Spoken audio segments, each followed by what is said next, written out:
Irmãos, a graça e a paz do Senhor Jesus Cristo seja sobre vós. Vamos abrir as nossas Bíblias, a Epístola de São Paulo aos Efésios, o capítulo 1, para meditarmos do verso 1 nesta noite até o verso de número 14.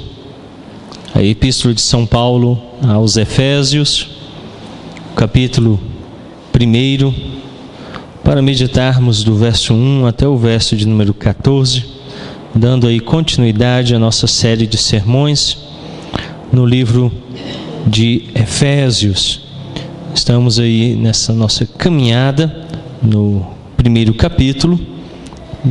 Deveremos chegar ao segundo capítulo em meados de dezembro, já ali o início de janeiro.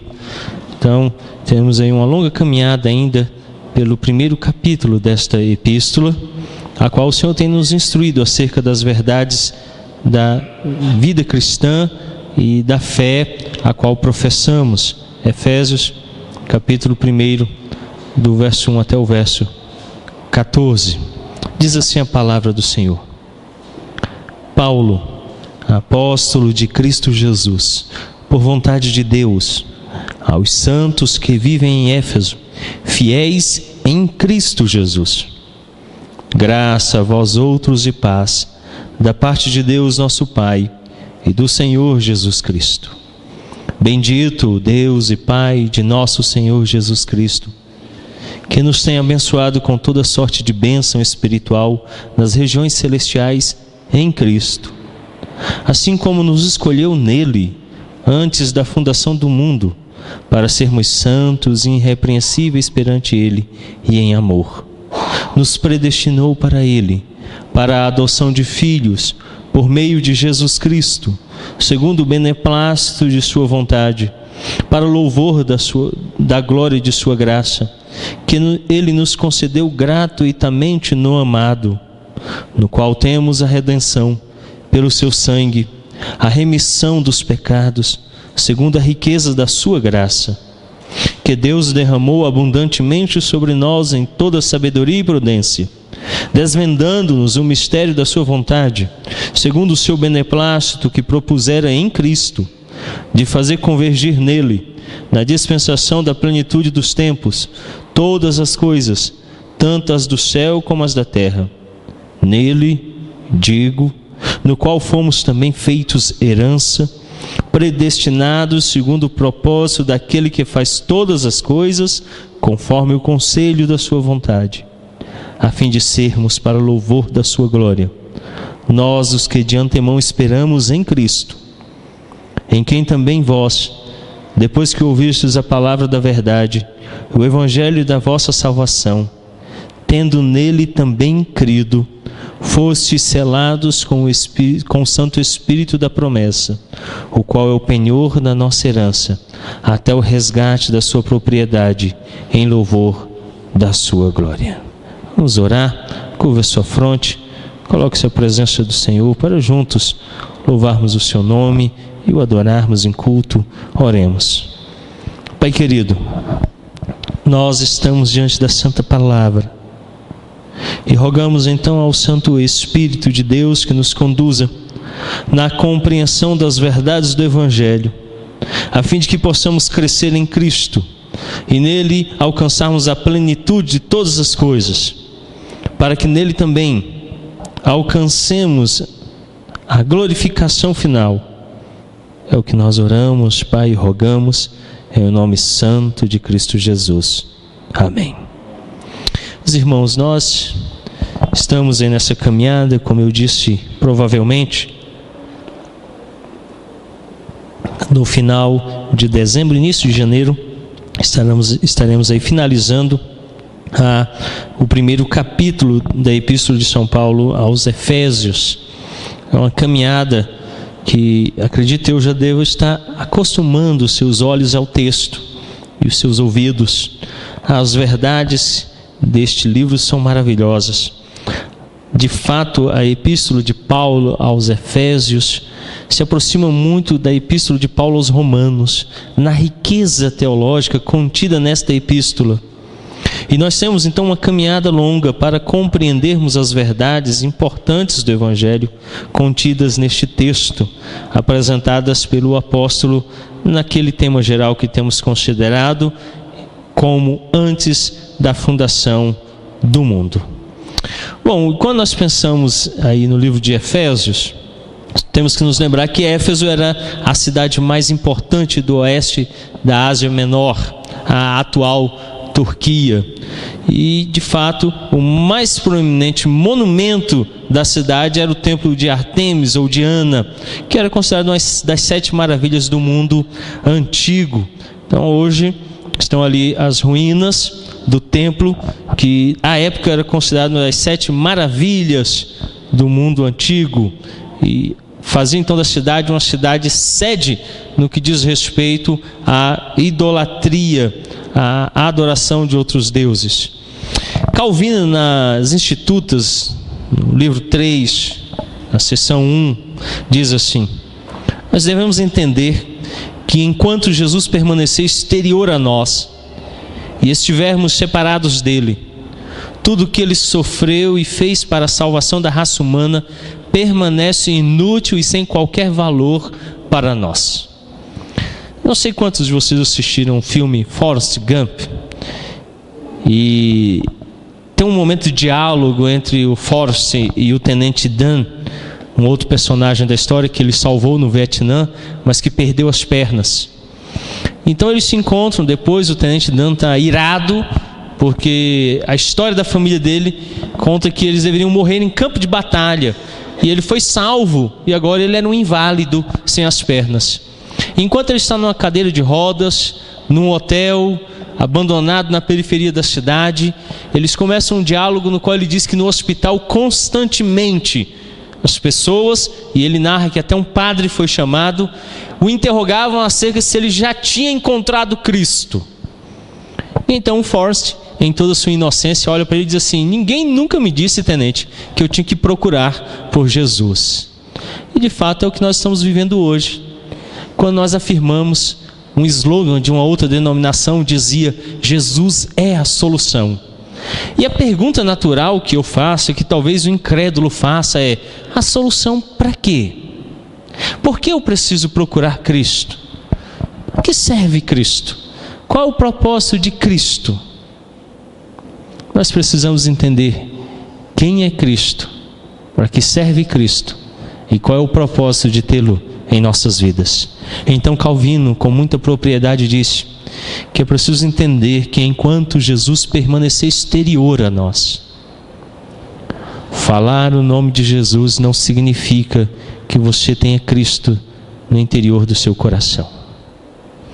Proclamá-lo num ato que teve origem no século XIX, vindo à frente, num erguer de mãos, não significa ter Cristo.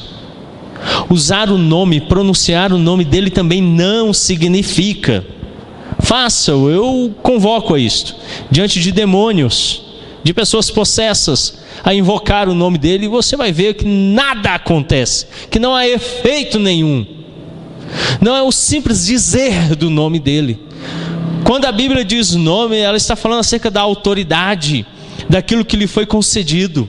Quando eu digo a alguém vá e use o meu nome, é porque eu vou intermediar por aquela pessoa a alguém, e digo então àquela pessoa: olha, fulano está indo, e quando ele disser o meu nome, atenda-o em tudo que for necessário. Usar o nome de Cristo, ter o nome de Cristo, professar o nome de Cristo, orar em nome de Cristo, significa tê-lo e apropriar-se da mediação que ele faz entre nós e Deus. Não é um simples falar do nome dele, não é uma simples declaração do nome dele.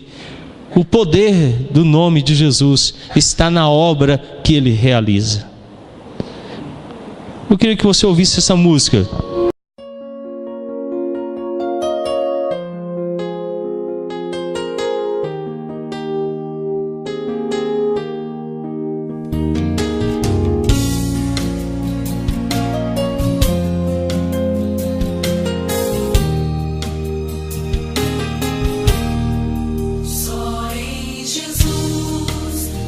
Redentor, a minha fé firmar.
Só em Jesus.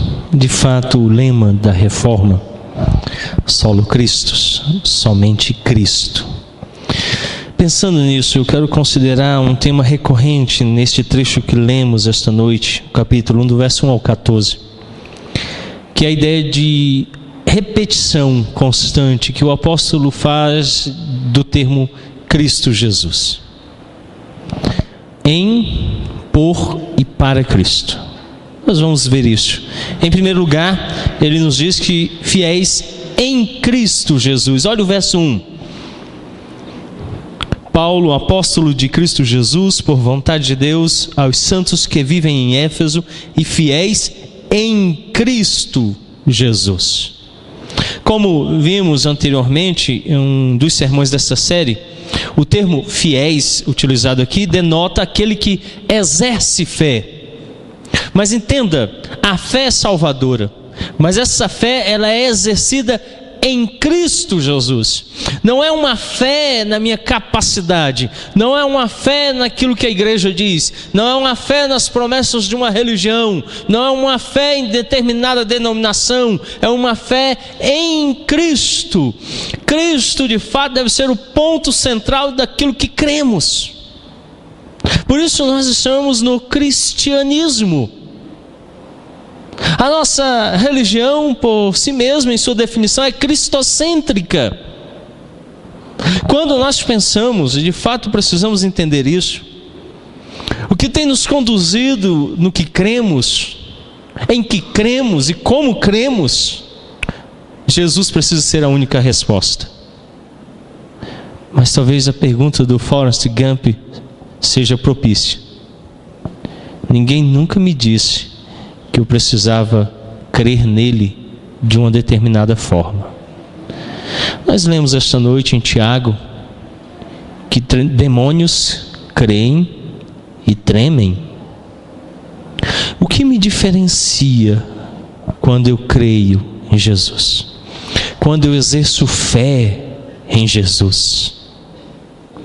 Primeiro, a fé precisa ser direcionada à obra dele. Ninguém vai crer em Cristo enquanto não entender o porquê precisa crer nele. Ele veio para tirar os pecados do mundo. Cristo é a solução para o problema do pecado. O apóstolo São Paulo, escrevendo aos Romanos, indica-nos a verdade que quando pecamos, só há uma recompensa para o pecado. O salário do pecado é a morte.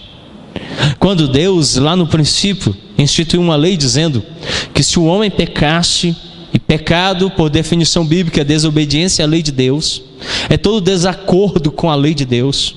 Então, quando Deus disse, não comerás da árvore do conhecimento do bem e do mal, mas Adão, nosso representante federal, escolheu junto com Eva, pecar, desobedecer a Deus. A única consequência era aquela que o próprio Deus estipulou em lei: se comerem, morrerão. Então o salário do pecado de fato é a morte. E aí Paulo introduz uma outra verdade no capítulo 6 de Romanos, o verso 23. Todos pecaram. Então no capítulo 3 ele diz: não há um sequer que não tenha pecado. E no capítulo 6 ele diz que o salário da morte, do pecado, é a morte. Então veja, se nós estamos todos condenados, se pecamos porque nascemos em pecado, a única recompensa que nos é dada e devida é a morte. Diante de tal notícia desesperadora, porque não é só a morte física, temporal, mas é a morte eterna, de uma condição decaída na qual pagaremos pela eternidade diante de Deus, vem uma resposta salvadora. Se você exercer fé em Cristo, se você for fiel em Cristo, você terá vida eterna. Fé em Cristo é uma resposta à condição de um homem caído, de um homem que não tem resposta para si mesmo, para suas lutas pessoais e espirituais. E então Cristo é essa resposta. Cristo não pode ser uma resposta temporal, porque você está enfermo, porque não deu certo os seus relacionamentos pessoais e interpessoais, ou porque financeiramente você não está indo bem. Cristo não responde a nada disso. Ele veio para tirar o pecado do mundo. Então, em primeiro lugar, a fé que você deve exercer em Cristo é uma fé salvadora no que diz respeito à sua condição pecaminosa, o seu estado de condenação para a morte eterna. Nós muitas vezes nos esquecemos do porquê cremos em Cristo e começamos a crer nele porque é bonitinho ser calvinista, é da moda ser reformado. Vamos ser presbiterianos, afinal de contas, ser presbiteriano é levado em conta na nossa sociedade, dá status social. Ou alguns creem porque a mamãe e o papai pediram, ou porque alguém na sociedade exigiu, ou porque no momento atual no qual vivemos, ser gospel é bom. E assim então os motivos são os mais variados. Cristo é resposta para o pecado. Se você quer ser fiel em Cristo, você precisa exercer fé em Cristo, e uma fé salvadora que diz respeito à sua condição pecaminosa, a fim de que Ele possa salvá-lo e redimi-lo. Em segundo lugar, bênçãos em Cristo. Olha o verso 3. Bendito Deus e Pai de nosso Senhor Jesus Cristo, que nos tem abençoado com toda sorte de bênção espiritual nas regiões celestiais em Cristo. De novo agora o apóstolo retorna e usa de novo a preposição, e ele diz que as bênçãos celestiais nos têm sido dadas por Deus o Pai em Cristo. Calvino diz nos seus sermões, na página 23, sabemos que nosso bem, nossa alegria e repouso é estar unido ao Filho de Deus. Meu querido, o texto não fala de bênçãos, fala de bênção e bênção espiritual. É muito comum diminuirmos o que Paulo está dizendo aqui ao nível material e pensarmos que Cristo é o gênio da lâmpada mágica de Aladim, que na história contada às crianças, Aladim esfrega a lâmpada e então tem o direito de receber pedidos no número de 3 que serão atendidos pelo gênio da lâmpada. Parece que no evangelicalismo a ideia é muito parecida. Jesus é o gênio da lâmpada e basta que você não esfregue, mas ore, e ele então responde aos seus desejos. E na história infantil tem uma máxima no final da história: os pedidos de Aladim geralmente conduzem ele ao fracasso. E a máxima tem sido aplicada na vida cristã: os cristãos não recebem porque não sabem pedir, pedem para a própria satisfação. nós recebemos bênçãos na pessoa de Cristo, não é para nos esbanjarmos nelas, é bênção espiritual, diz respeito à nossa condição espiritual. Você já parou para pensar nos benefícios de estar na igreja? Vamos pensar nos meios de graça que Deus instituiu, a pregação da palavra.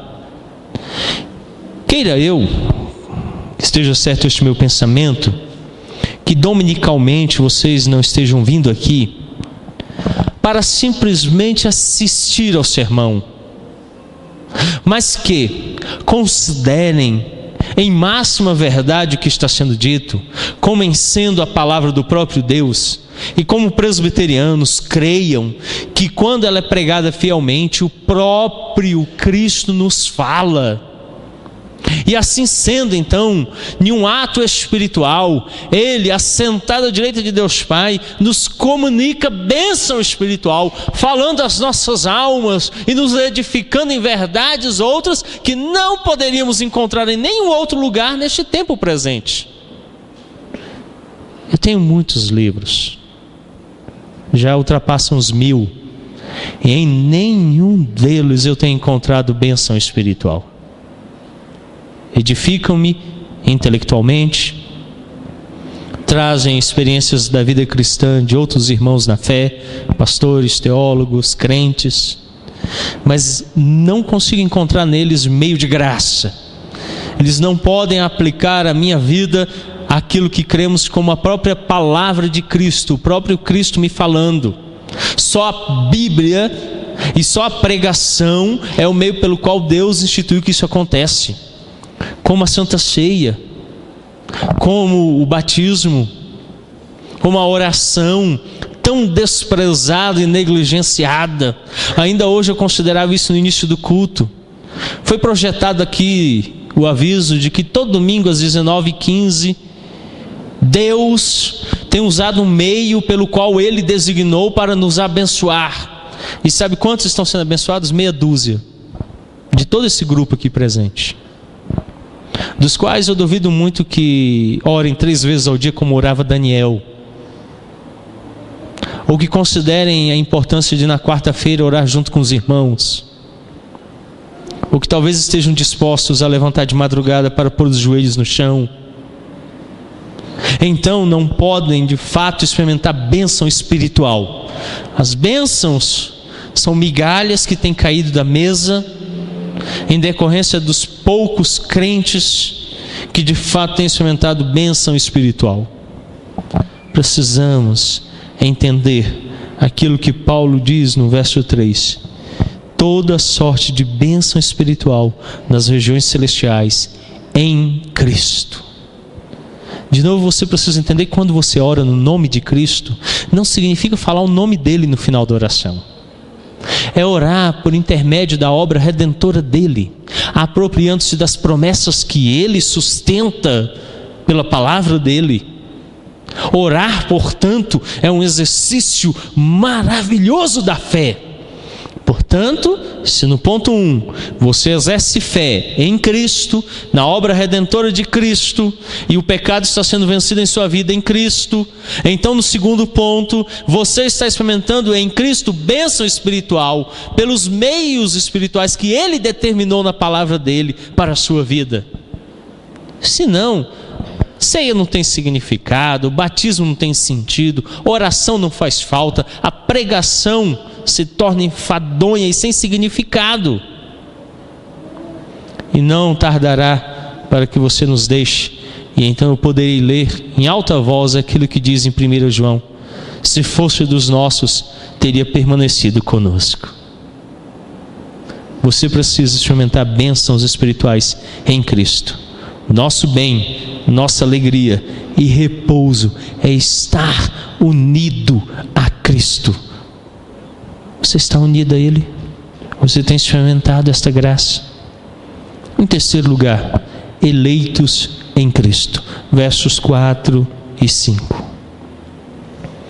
assim como nos escolheu nele antes da fundação do mundo, para sermos santos e irrepreensíveis perante ele, em amor, nos predestinou para ele, para a adoção de filhos, por meio de Jesus Cristo, segundo o beneplácito de sua vontade.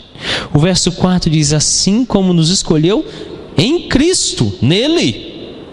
E no verso 5, nos predestinou para ele, para a adoção de filhos. Nós somos adotados por meio de Cristo Jesus. Então entenda, a salvação está indissoluvelmente associada ao fato de estarmos em Cristo. Você precisa entender que você só vai ser salvo se você estiver em Cristo. É por isso que nós nos denominamos cristãos, seguidores de Cristo, pequenos cristos. Cristo precisa reverberar na sua vida. E é indissoluvelmente necessário entender que a salvação está associada ao fato de que nós estamos nele. Veja, ele nos escolheu nele. Essa escolha, essa eleição, essa predestinação que fala o verso 5, para Cristo, nós somos eleitos em e para Cristo. E no verso 5 ele determina então que a adoção vai acontecer em Cristo. Sem Cristo você nunca se tornará um filho de Deus. De novo, quero ajudar a memória de vocês. Levantar a mão, falar que acredita nele, nada disso é suficiente. Você precisa ter uma compreensão ampla e uma apropriação ampla da obra redentora de Cristo. Não há tempo suficiente para nos aprofundarmos nisso, mas eu quero me colocar à sua disposição. Então você pode vir aqui na semana e falar assim: pastor, eu tenho um problema moral, e eu quero saber como é que eu trato desse meu problema moral em Cristo.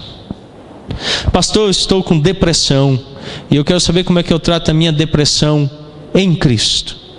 Pastor, eu quero casar, e eu quero saber como é que eu caso em Cristo. Pastor, eu estou mudando de emprego, e eu quero saber como é que eu consigo e entendo a minha vocação e a minha disposição na sociedade em Cristo. Pastor, eu quero votar, e eu quero saber se no próximo final de semana, quando eu votar, como é que eu faço para votar em Cristo. Tudo realizado por intermédio da pessoa e obra redentora de Cristo. As escolhas precisam ser baseadas naquilo que Cristo fez e faz por nós. Não é simplesmente dizer o nome dele. A nossa fé não está baseada simplesmente num discurso público, mas ela está baseada num ato histórico que começou antes da fundação do mundo e que tem a plenitude no nascimento e morte de Cristo na sua ressurreição, e que vai ter a consumação na sua segunda volta, quando seremos glorificados em Cristo. Em todo esse período histórico, Cristo é o ponto central da sua existência. Você quer saber como caminhar em Cristo? Me procure. Vamos sentar juntos. Eu também preciso andar em Cristo. E vamos andar juntos em Cristo. Vamos aplicar a obra dele à nossa vida. Chega de um cristianismo dominical, estanque. Precisamos de um cristianismo que esteja fluindo, porque Jesus disse que todo aquele que bebe, nós não estamos professando isso. Apocalipse 21:6, ele diz assim: se você beber de mim, rios de água viva fluirão do teu interior. Você já pensou nessa imagem aplicada à sua existência? Em tudo que você faz rios de água viva brotando do seu interior. Você já pensou nisso? Então, quando nós estamos pensando na ideia de ser eleito em Cristo, precisamos entender isso. A nossa união ontológica com Cristo é vital, é transformadora, é pessoal e é espiritual. Por união ontológica eu falo daquela transformação do nosso ser, daquilo que somos. O nosso ser, o eu ser, precisa necessariamente estar unido a Cristo. Isso é vital. Isso é transformador. Isso é pessoal e é espiritual. Veja o processo. Em primeiro lugar, é a transformação do seu ser. E se isso não acontece, não há cristianismo autêntico. Você quer ter Cristo em sua vida? Permita que o seu ser seja unido ao ser de Cristo. Em teologia nós denominamos isto de união mística do crente com Cristo. Cristo passa a habitar em nós. Nós vamos trabalhar esta doutrina mais à frente, ainda no capítulo 1 de Efésios. Julgo uma das mais maravilhosas.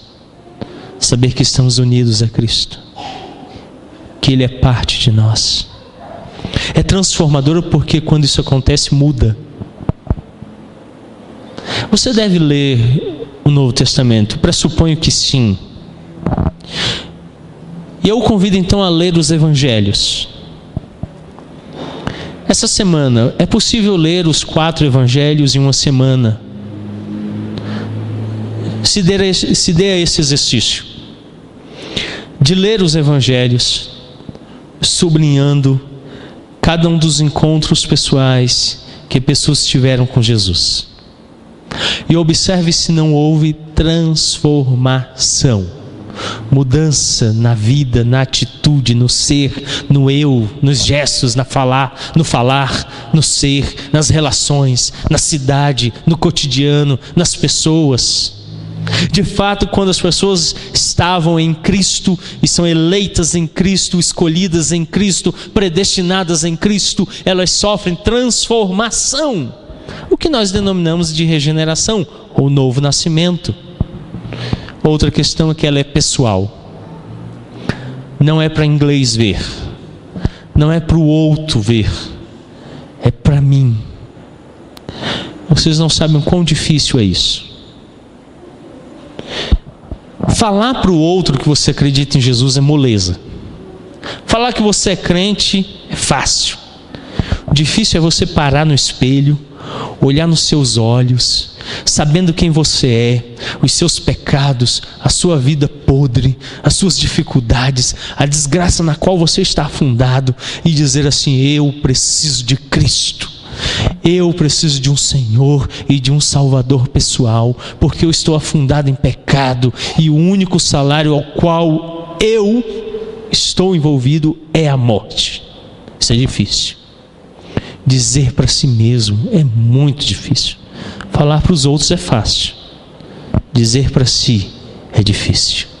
Por isso é pessoal. Então Ele nos elege antes da fundação do mundo. E eu já falei sobre isso. Simplesmente o fato de considerarmos essa verdade, que nele fomos eleitos antes do mundo existir, já é motivo suficiente para louvarmos a Ele. Então, pessoalmente, você precisa estar cônscio dessa realidade. A sua consciência precisa estar focada no fato de que Cristo o escolheu. Olha que coisa maravilhosa. Não foi o ministro do Evangelho que apontou o dedo para você.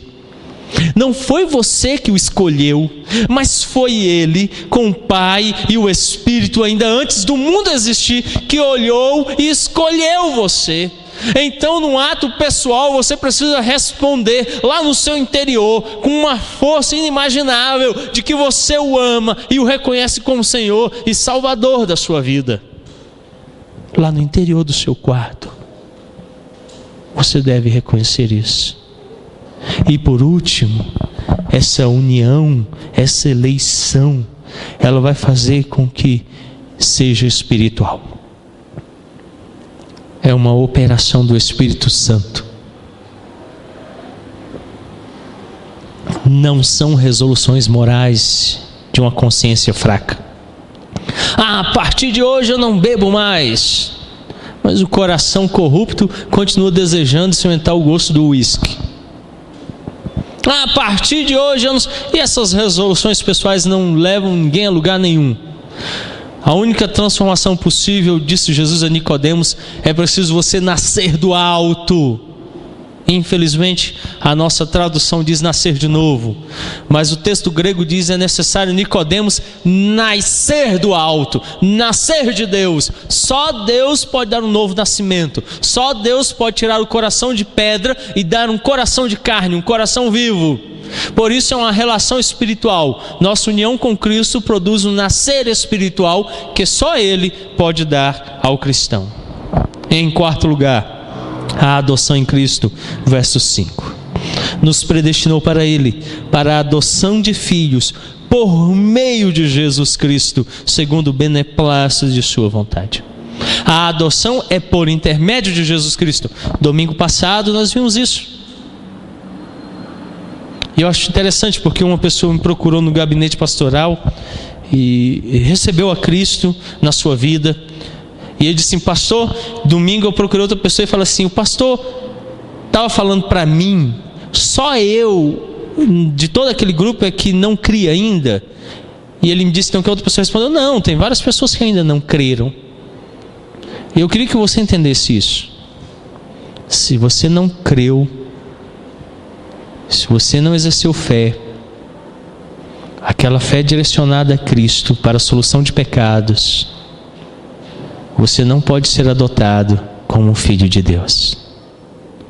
Porque os que creem, foi-lhes dado o direito de serem feitos filhos de Deus, a saber, os que creem no seu nome, não por carne, nem por vontade humana, mas pela vontade e o poder de Deus. Se você não está se sentindo um filho de Deus, se você não se sente parte da igreja, se você não é parte da família, olha, é porque você não estava quarta-feira na casa do irmão Ivoni, da irmã Eliette, e acabou a reunião de oração, e enquanto eu conversava lá fora com o irmão, de repente os irmãos lá dentro começaram a cantar hinos de novo, e aquilo mexe com você e mostra que você faz parte de um povo que gosta de louvar a Deus, de adorar a Deus.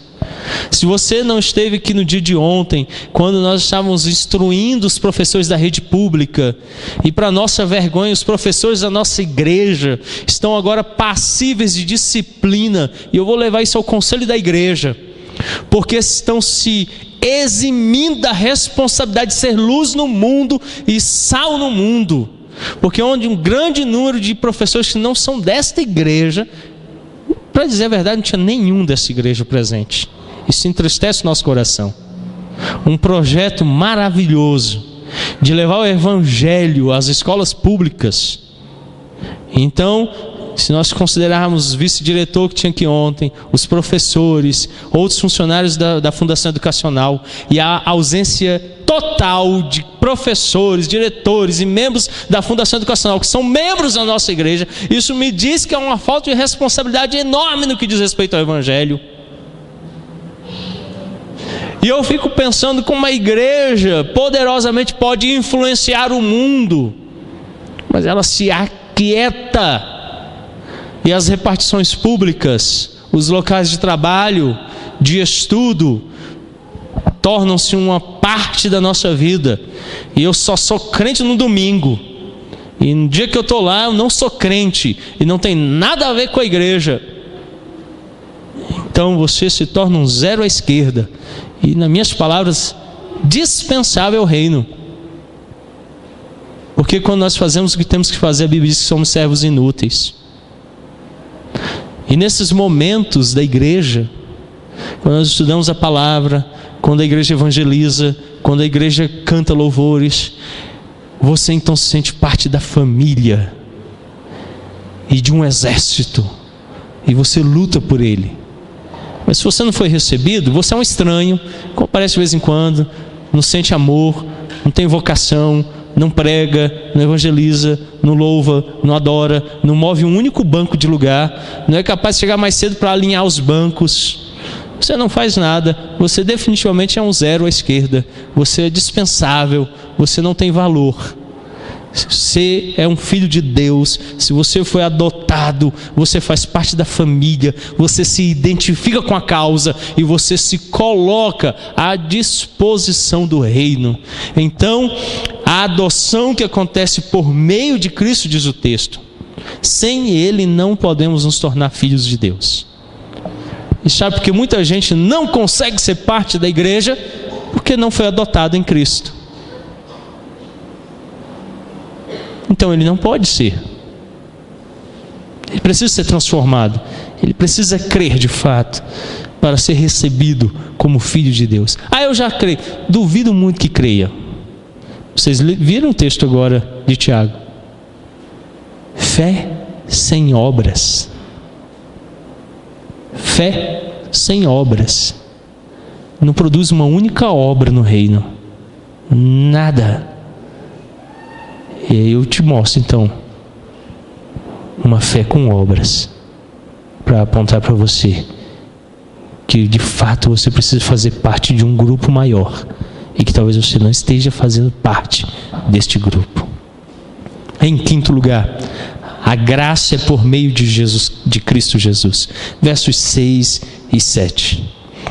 Para louvor da glória de sua graça, que Ele nos concedeu gratuitamente no amado, no qual temos a redenção pelo seu sangue, a remissão dos pecados, segundo a riqueza da sua graça.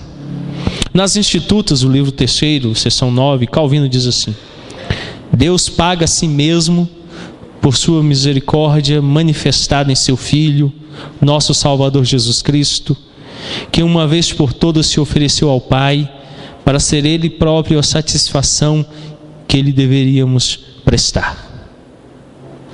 Deus é o credor, nós devemos a Ele, Ele vem e paga em nosso lugar, o próprio Filho é o pagamento dado ao Deus Pai.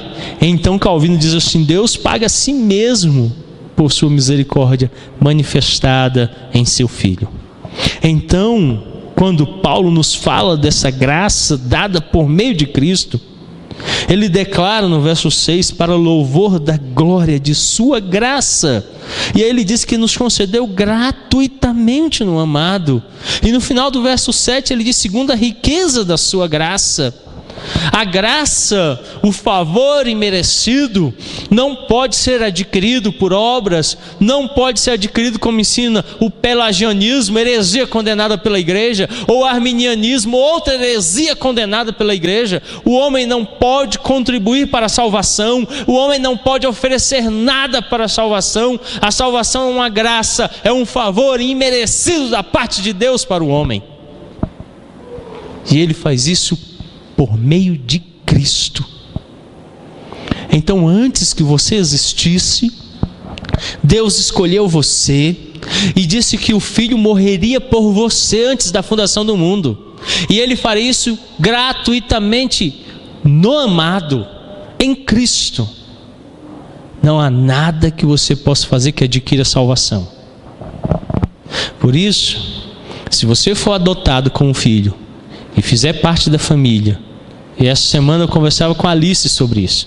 Ela falou o fato de que alguém recebia determinada quantia para lavar louças em casa, fazer tarefas. Eu falei, filha, aqui em casa não é assim, a gente ajuda porque a gente é uma família. Por isso que a gente lava a louça, por isso que o papai compra coisas para casa, a mamãe cuida de vocês, e vocês respondem em obediência, não porque haja pagamento, é para o nosso bem comum. Em relação à salvação é a mesma coisa. Você não pode comprá-la. Você quer ser da família de Deus? Exerça fé em Cristo, fé salvadora. E Ele gratuitamente no amado nos salva. É graça, é um favor imerecido. Então, por mais que você seja pecador, o mais miserável pecador, Deus salva você em Cristo. Não por quem você é, nem pelo que você faz, mas porque Cristo morreu por você. Não se preocupe se você tem pecados, eu também tenho. Ah, pastor, os meus são cabeludos. É porque você não viu os meus. Então não venha considerar isso. Cristo gratuitamente salva você. É a graça. Então, quando nós estamos falando de relacionamento com o Filho, com o Pai, com o Espírito, devemos considerar que Deus paga a Ele mesmo por meio de seu Filho, que uma vez por todas se ofereceu ao Pai para ser Ele próprio a satisfação que lhe deveríamos prestar. É por isso que Ele disse: ninguém tira a minha vida, eu espontaneamente a dou. Cristo dá a vida dele por você. Por isso, entenda, a graça é por meio de Cristo Jesus. Somos salvos porque Ele nos amou gratuitamente em seu Filho. Isso é maravilhoso demais. Sexto, tudo é para Cristo Jesus. Verso 10. De fazer convergir nele, na dispensação da plenitude dos tempos, todas as coisas, tanto as do céu como as da terra. Nós lemos em Colossenses hoje, em Filipenses, essa mesma ideia, de que nele todas as coisas têm um fim. E então, lá em Colossenses capítulo 1, verso 17, Colossenses 1, 17, abra sua Bíblia lá. O apóstolo São Paulo diz assim: Ele é antes de todas as coisas, nele tudo subsiste. Por isso, Ele tem autoexistência antes de tudo, e tudo que existe é nele. Então agora, aqui em Efésios, no capítulo 1, o apóstolo Paulo diz de fazer convergir nele, em Cristo Jesus, na dispensação da plenitude dos tempos, todas as coisas, tanto as do céu como as da terra. Tudo no universo existe para o Filho.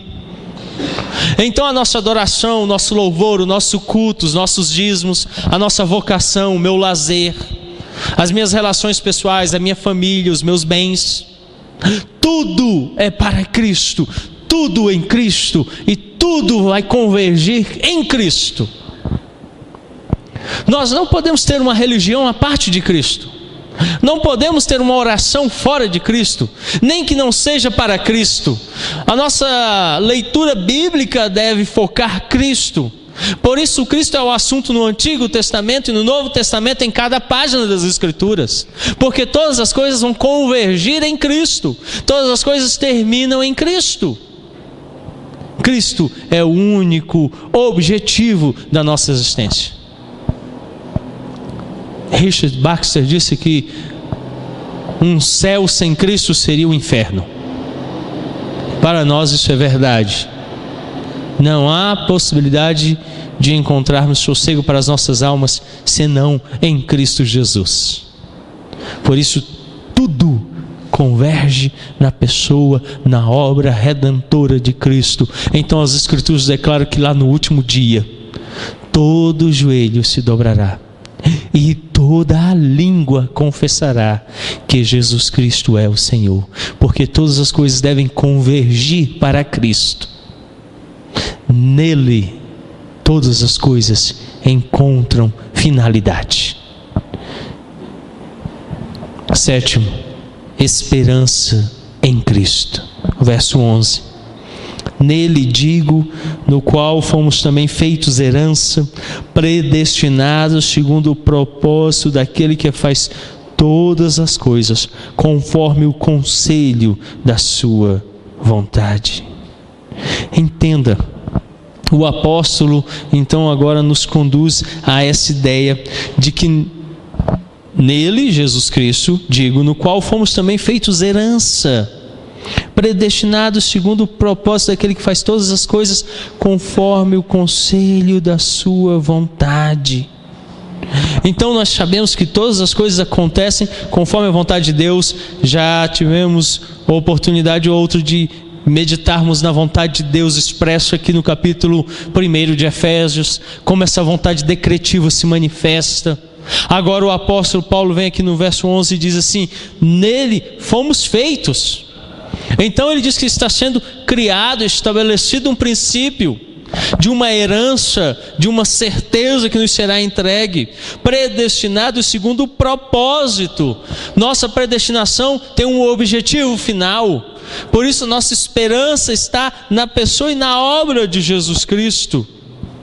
E então ele diz que esse propósito é daquele que faz todas as coisas conforme o conselho da sua vontade.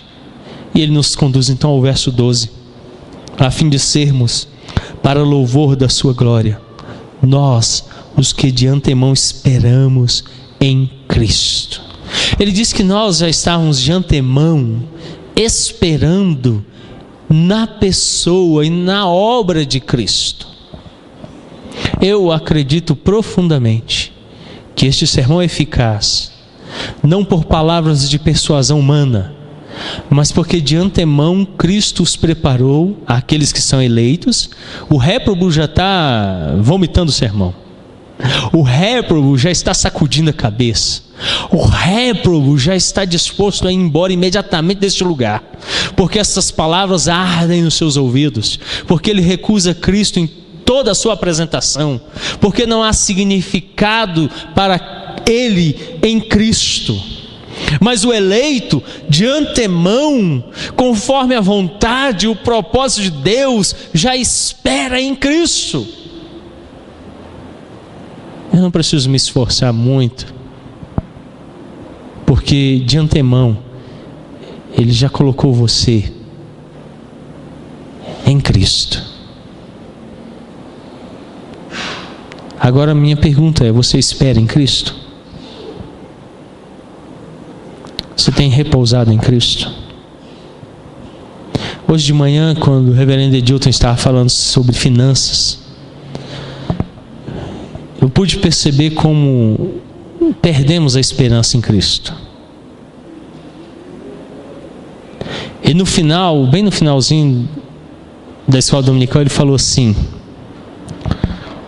você acha que ganhando 5 vezes mais você vai ser feliz? Muita gente crê assim. E se tiver mais dinheiro, vai ser mais feliz. Poucos estão esperando em Cristo. Poucos estão descansando em Cristo, olhando para Cristo. Por isso as prioridades da vida para essas pessoas é ganhar dinheiro, é servir o mundo. Foi seduzido pelo mundanismo, pelo consumismo, pelo materialismo, por todos esses ismos. E Cristo fica para depois. O tempo dele não é para Cristo, a vida dele não é para Cristo, os recursos dele não são para Cristo, a vida dele não é para Cristo. Ele não espera em Cristo. Por esperar em Cristo, eu estou falando daquela disposição pessoal de aguardar nele o cumprimento de todas as promessas dele, para abençoar a nossa vida com bênção espiritual. Por isso, as lutas deste tempo presente, como diz o apóstolo Paulo, são passageiras, mas a glória do tempo vindouro, essa é eterna. Mas muitos aqui não podem crer assim. Por isso eles não têm tempo para Deus, para servir a Deus, para a igreja, para a vocação que Deus tem para eles, para manifestar os dons espirituais que Deus concedeu. São crentes dominicais que nem fazem aquilo que deveriam fazer, porque se estivessem fazendo aquilo que deveriam fazer, a Bíblia diz que seriam inúteis. Nem inútil serve para ser. Entenda, se você de fato está em Cristo, se você de fato repousa em Cristo, o propósito para o qual Deus te predestinou tem se cumprido pela vontade eterna dele. E ele então pode dizer aquilo que diz o verso 12 acerca da sua vida e da sua pessoa: a fim de sermos para louvor da sua glória. Nós, veja o pronome, nós, os que de antemão esperamos em Cristo. Você só vai ser para louvor da glória de Deus se você espera em Cristo. Sem esperança em Cristo, você não vai louvar o nome dele. Conclusão, para pensar e meditar. Cristo Jesus é a maior dádiva do Pai a nós. Sem Cristo não dá. Só em Jesus. Sem a obra redentora dele a gente não consegue. Sem a eficácia da sua obra não dá para viver o cristianismo, para exercê-lo. Não vamos de fato conseguir aquilo que diz o verso 12, a fim de sermos para louvor da sua glória. Sem Cristo Jesus é impossível ser salvo. É Atos capítulo 4, verso 12. Atos dos Apóstolos, segundo nos escreveu São Lucas, capítulo 4, verso 12.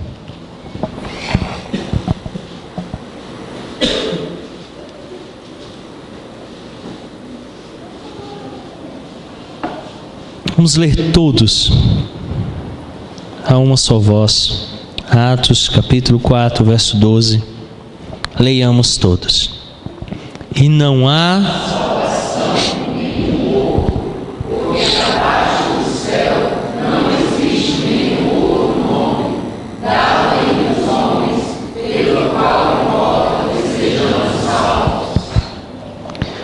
ao verem a intrepidez de Pedro e João, sabendo que eram homens iletrados e incultos, admiraram-se e reconheceram que haviam eles estado com Jesus. Se você crer no nome de Jesus, você vai encontrar salvação e vai ser salvo. As pessoas vão olhar e vão dizer: ele esteve com Jesus. Curva sua fronte, feche seus olhos. Vamos orar, vamos falar com o Pai. Senhor, em Cristo Jesus é que oramos, pela obra redentora dele, para que haja transformação em nós, seres pecadores, que estamos condenados à morte eterna. Ó Deus, nosso bom Pai, nos convida a ter fé em Cristo Jesus. E tendo fé no Filho, crendo nele para a nossa salvação, possamos então receber bênção espiritual na pessoa dele. Bênção essa que vai muito além daquilo que podemos ver, ouvir ou tocar. Essa bênção espiritual nos mostra que eleitos em Cristo, escolhidos em Cristo, predestinados em Cristo, podemos então exercer a nossa fé.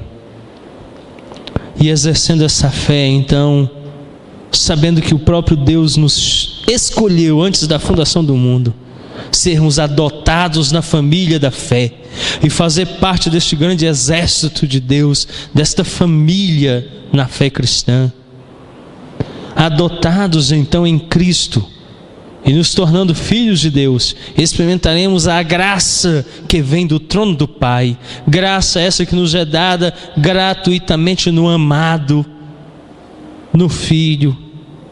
Graça esta, ó Deus, que há de nos conduzir a entender que tudo e todas as coisas são para o louvor da glória do Filho. E assim, tudo converge em Cristo Jesus. E então, ó Deus, termos a esperança e a certeza de que, se estivermos em Cristo, nada poderá ser contra nós, coisa alguma irá, ó Deus, nos abalar. Então, tem misericórdia de nós, ó Deus, e nos conduz a esta realidade de que Cristo é a maior dádiva do Pai para nós, e sem Cristo é impossível ser salvo. É o que nós oramos, Pai, em nome santo de Cristo Jesus. Amém.